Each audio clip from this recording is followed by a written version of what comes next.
Assalamualaikum warahmatullahi wabarakatuh.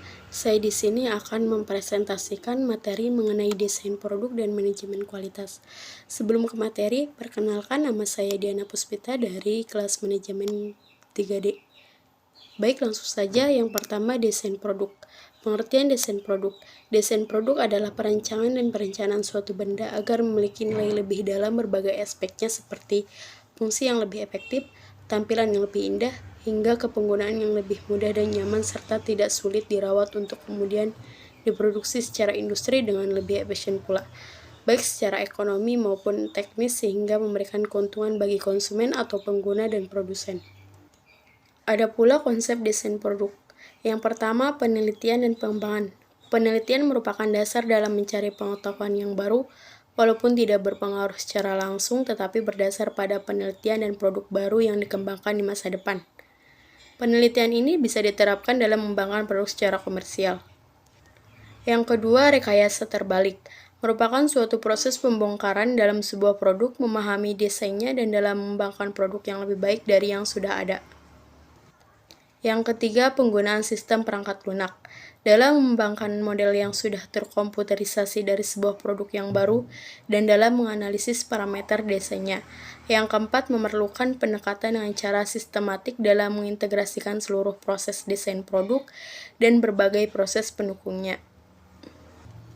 Seorang desainer harus memperhatikan dan mempertimbangkan seluruh aspek siklus hidup suatu produk, termasuk di dalamnya aspek kualitas, biaya, jadwal, dan juga kebutuhan konsumen. Untuk itu dibutuhkan adanya pengembangan dalam konsep pasar, desain produk, pengembangan proses pembuatan, pemilihan dan pengaturan bahan untuk desain baru yang dilakukan oleh tim yang berbeda di saat yang bersamaan, sehingga dapat menghemat waktu dalam mengembangkan produk yang baru. Di dalam praktiknya ada berbagai konsep yang digabungkan dan diterapkan bersama dalam merancang sebuah produk yang baru. Selanjutnya, analisa produk berdasarkan nilai. Berdasarkan prinsip Pareto, yaitu fokus pada permasalahan yang sedikit tetapi penting, maka memilih desain produk yang cocok seharusnya mengacu pada prinsip tersebut. Sehingga perlu menerapkan analisa produk berdasarkan nilai atau produk by value analysis, yaitu mengurutkan produk dari yang tertinggi ke yang terendah berdasarkan kontribusi nilai uang dari masing-masing produk bagi perusahaan. Analisis tersebut juga mengurutkan kontribusi pendapatan total tahunan dari tiap produk, sehingga apabila kontribusi per unit rendah mungkin akan terlihat berbeda jika tingkat penjualannya tinggi. Sistem pengembangan produk. Tahapan pengembangan produk yaitu yang pertama, ide bisa berasal dari dalam perusahaan, misalnya bagian riset dan pengembangan, dan dari luar melalui pemahaman perilaku konsumen, persaingan, teknologi, pekerja, persediaan. Tahapan ini menjadi dasar untuk memasuki pasar dan biasanya mengikuti strategi pemasaran yang dilakukan perusahaan. Yang kedua, kemampuan yang dimiliki perusahaan untuk merealisasikan ide dengan melakukan koordinasi dari berbagai bagian yang terkait di perusahaan yang bersangkutan. Yang ketiga, permintaan konsumen dengan cara mengidentifikasi posisi dan manfaat produk yang diinginkan konsumen melalui atribut tentang produk. Yang keempat, spesifikasi fungsional. Bagaimana suatu produk bisa berfungsi dengan melalui identifikasi karakteristik engineering produk kemungkinan dibandingkan dengan produk dari pesaing. Yang kelima, spesifik produk. Bagaimana produk dibuat melalui spesifikasi fisik seperti ukuran, dimensi. Yang keenam, review desain. Apakah spesifikasi produk sudah yang terbaik dalam memenuhi kebutuhan konsumen? Yang ketujuh, tes pasar. Apakah produk memenuhi harapan konsumen? Untuk memastikan prospek ke depannya melalui penjualan dalam jumlah besar. Yang kedelapan, perkenalan di pasar dengan memproduksi secara massal untuk dipasarkan. Dan yang terakhir, evaluasi untuk mengukur sukses atau gagal, karena apabila gagal secara cepat bisa diganti produk lain yang lebih menguntungkan. Selanjutnya, dokumentasi produksi. Yang pertama, gambar perakitan, yaitu pandangan produk yang dilepas masing-masing komponennya biasanya melalui gambar 3 dimensi atau isometris. Yang kedua, diagram perakitan, yaitu sebuah grafik sebagai jalan untuk menerangkan bagaimana komponen mengalir menjadi sub-perakitan dan akhirnya menjadi produk jadi. Yang ketiga, lembar RUT, yaitu merupakan daftar operasi yang dibutuhkan untuk memproduksi komponen dengan bahan yang dirinci dalam bill of material. Yang keempat, perintah kerja atau yaitu sebuah instruksi untuk membuat sejumlah kuantitas produk tertentu, biasanya untuk jadwal tertentu.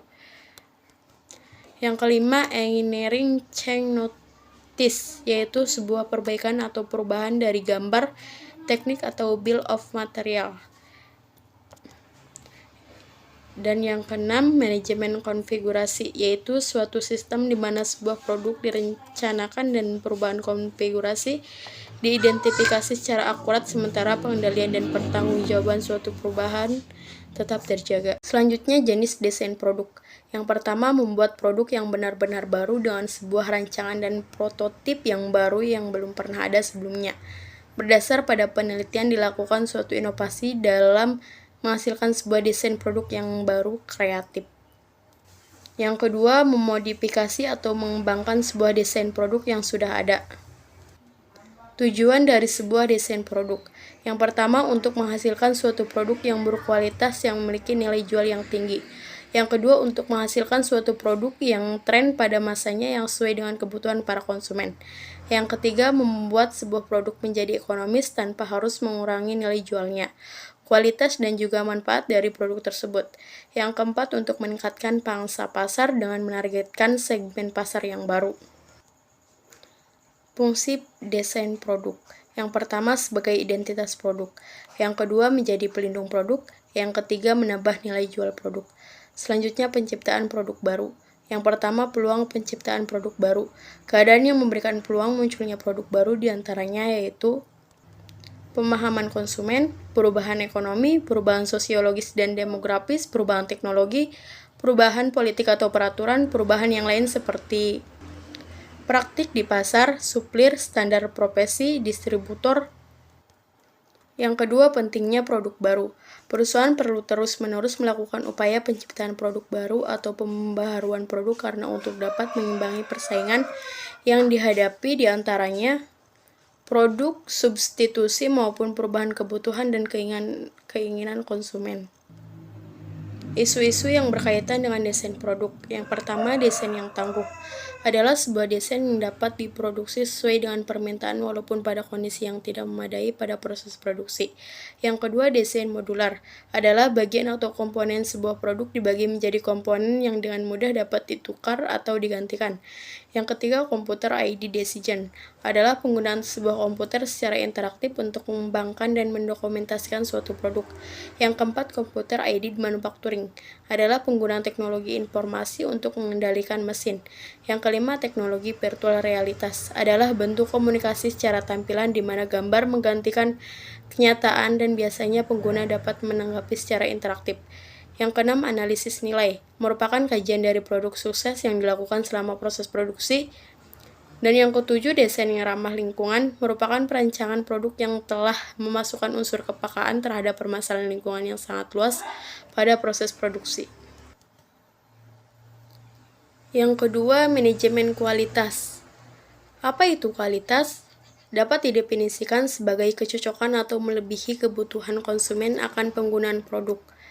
Menurut Juran, kualitas adalah kecocokan penggunaan produk fitness for use untuk memenuhi kebutuhan dan kepuasan pelanggan. Kecocokan penggunaan itu didasarkan pada 5 ciri utama berikut. Yang pertama, teknologi, yaitu kekuatan atau daya tahan. Yang kedua, psikologis, yaitu citra rasa atau status. Yang ketiga, waktu, yaitu kehandalan. Yang keempat, kontraktural, yaitu adanya jaminan. Dan yang kelima, etika, yaitu sopan santun, ramah, dan jujur. Dan keuntungan dari penggunaan standar kualitas diantaranya yaitu yang pertama, citra positif dari masyarakat dan mengurangi eksploitasi pada pertanggungjawaban. Yang kedua, pendekatan sistematis yang bagus pada pencegahan terhadap polusi melalui minimisasi dampak ekologi pada produk dan aktivitas. Yang ketiga, memenuhi ketentuan yang berlaku dan kesempatan memperoleh keunggulan bersaing. Yang keempat, mengurangi kebutuhan audit yang bermacam-macam. Selanjutnya, manajer operasional memainkan peranan penting dalam mengatasi beberapa aspek utama kualitas jasa, yaitu yang pertama, komponen terukur dari banyak jasa yang penting. Yang kedua, proses jasa. Yang ketiga, manajer dapat mempengaruhi harapan jasa. Yang keempat, manajer harus dapat mengharapkan pengecualian. Dan keempat aspek utama tersebut merupakan kunci jasa yang berkualitas. Yang menentukan kualitas jasa yaitu Yang pertama, reliabilitas berhubungan dengan konsistensi kinerja dan ketergantungan. Yang kedua, daya saing berhubungan dengan kesiapan karyawan menyediakan layanan jasa. Yang ketiga, kompetensi berarti kepemilikan kemampuan yang dibutuhkan untuk menyelenggarakan jasa. Yang keempat, akses mengandung arti mudah didekati dan kemudahan kontak. Yang kelima, kesopanan berhubungan dengan saling menghormati, keramahan. Yang keenam, komunikasi berarti dapat menggunakan bahasa yang mudah dimengerti konsumen. Yang ketujuh, kredibilitas mengandung arti dapat dipercaya jujur. Yang kedelapan, keamanan adalah bebas dari ketakutan dan keraguan. Yang kesembilan, memahami berhubungan dengan mengenal kebutuhan konsumen. Dan yang terakhir, nyata termasuk bukti fisik dari jasa. Mungkin itu saja yang dapat saya sampaikan. Kurang lebihnya mohon maaf. Billahi taufiq wal hidayah. Wassalamualaikum warahmatullahi wabarakatuh.